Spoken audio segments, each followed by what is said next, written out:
Persona is a series that it's gotten too popular.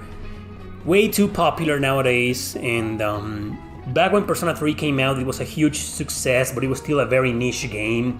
You walked around town with your friends or go to the game stores and nobody had the game, your friends didn't know the game, it was such a sensation mostly for RP gamers, the ones on their surface didn't know anything about it. The same, I don't know if this happened differently in other countries, but in Mexico when Persona 4 came out in the PS4 and PS2, nothing happened, it's like they were very niche games. Most of the sales of those games came from the US, or Canada maybe, or Europe, and Japan, obviously. In countries like Mexico, it was all about mainstream JRPGs. Everybody knew Dragon Quest, everybody knew Final Fantasy, everybody knew the Mario RPG games, Mario and Luigi, Super Mario, Paper Mario.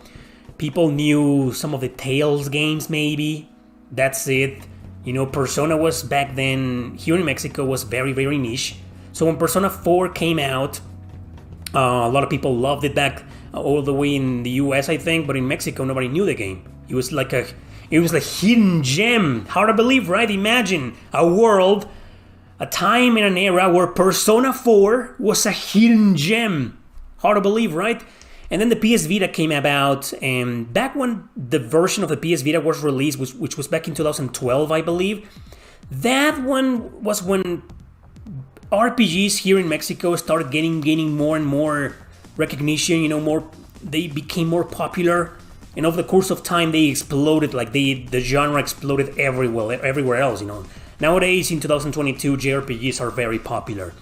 And Persona, quickly became, in those 10 years, in that 10 years time frame, it became one of the most popular JRPG series ever created.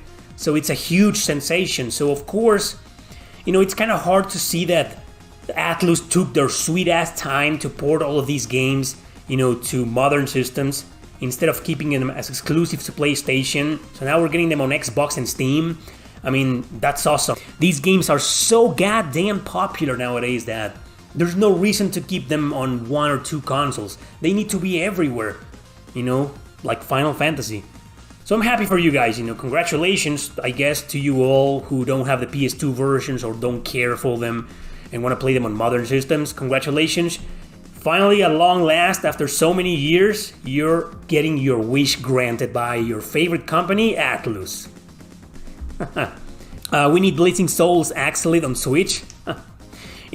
All those obscure games are not out of the question because we are getting a lot of remasters and ports on modern systems from obscure games. I mean, NIS America is doing all of that.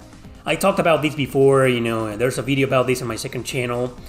That I'm very happy to see that NIS America, is doing this.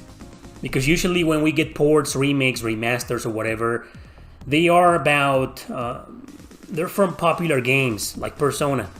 Popular games. So what about all of those obscure as fuck games like Blazing Souls? Imagine getting those games on Switch or PS4 or, I don't know, Steam at least. That's awesome. It's not out of the questions. I'm glad, all of these obscure games are starting to slowly get the port treatment at least. They aren't the best remasters, unfortunately, but there's a new console, a modern console where you can play them, right? So some obscure games are not out of the questions. Others are probably completely out of the question, like Shadow Hearts, for example. Thanks for mentioning Shadow Hearts. That's too hard, man. I don't see that happening.